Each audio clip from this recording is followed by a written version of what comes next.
How Jack Black was cast in cult DIY director Stephen Groo's micro-budget stealth human fantasy romance.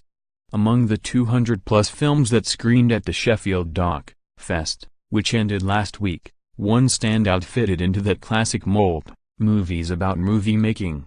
But the Insufferable Groo takes a somewhat different path than most, focusing on possibly the world's most prolific yet unsuccessful filmmaker.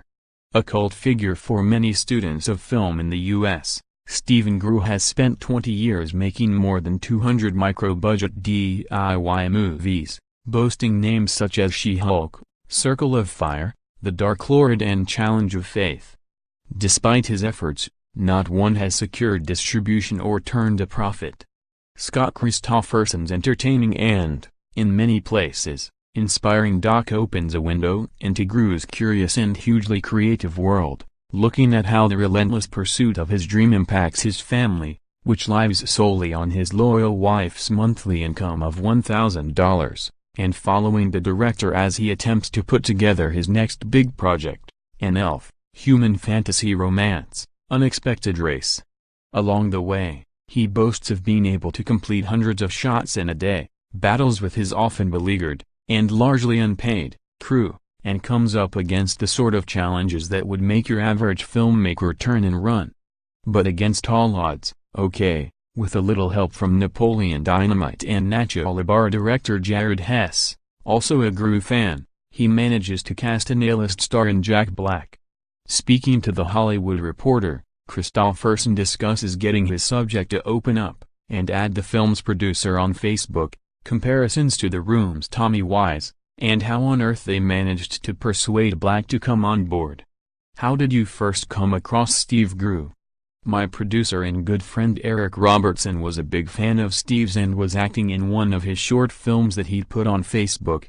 I'd known about Steve because I'd attended the same film school years ago, and he was kind of a legend. After I saw the film on Facebook I was like, we've got to do something or meet this guy.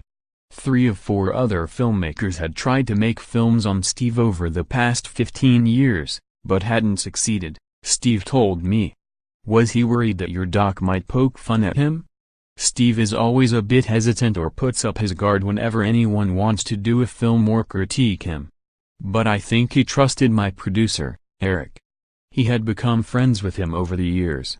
Steve's interesting because he's very picky about who he adds as friends on Facebook. So Eric was consistently trying to be added as a friend on Facebook and he loves Steve's work, and finally he did. Was he okay to film both his filmmaking process and his family life? Not at all. I think it took a lot of courage for he and Sherry to open up. Although filmmakers had tried to make a film on him, I don't think anyone had tried to cover his family. For me as a filmmaker, that was really important, in order to see what his wife was like.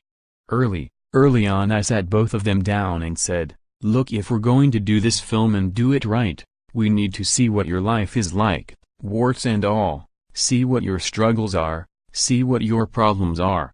And I don't want to sugarcoat it.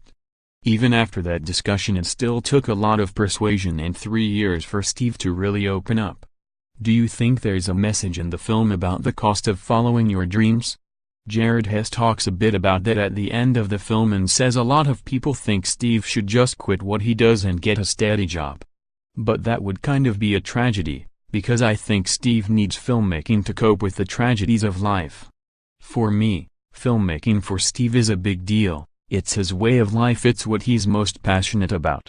But I would say if you're going to glean a message from it, then yeah, it's if you're going to follow your dreams. I think of course you should ask yourself at what cost. How much is that going to affect your family?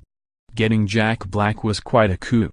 How much were you involved in making that happen? From day one we said we thought it would be amazing if we got Jack Black. I didn't know him from Adam. And I didn't even know Jared Hess. It was kind of like a pipe dream for Steve to make a film and then get this A-list actor. We connected with Hess, who's good friends with Jack from Nacho Libre. And there's no way it would have happened without Jared. For me, you don't pray for conflict as a doc filmmaker, you let Steve be himself and don't solve his problems for him and let conflict happen. And then when Jack Black decides to do it, It's just like this huge win for him. And Jack was very gracious and super cool about it. I think it was between two films, The Polka King and Jumanji, Welcome to the Jungle. He had a short period.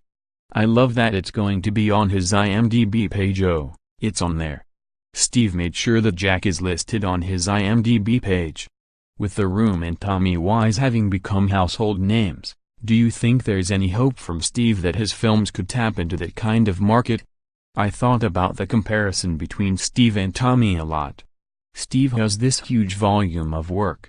He's made 200 films, whereas Tommy has made one.